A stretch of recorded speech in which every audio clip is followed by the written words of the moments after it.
How to change the size of your app icons, as well as show or don't show the names for your app icons, and change the grid layout settings for the apps on your home screen. Let's go ahead and get started. This is the Xiaomi 13, 13T Pro, or the 13T. To get into these settings, you'll go ahead and long press a blank area on your home screen like this here, until this happens. Then you'll see the settings icon here. Tap on that one time. And from here, you can choose to don't show the text, which is the names of your app icons, and also adjust the grid layout settings.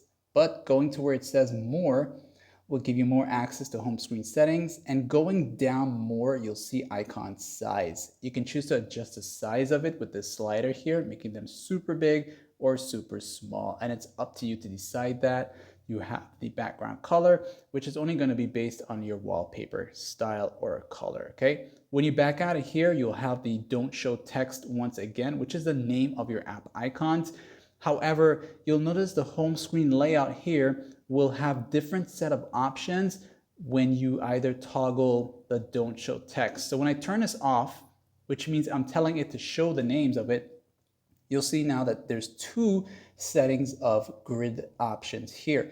But when I turn this on here now, and I tap here again, you'll see three of them instead, okay? So if you've been looking for these settings and changes, this is where you would go. Like and sub.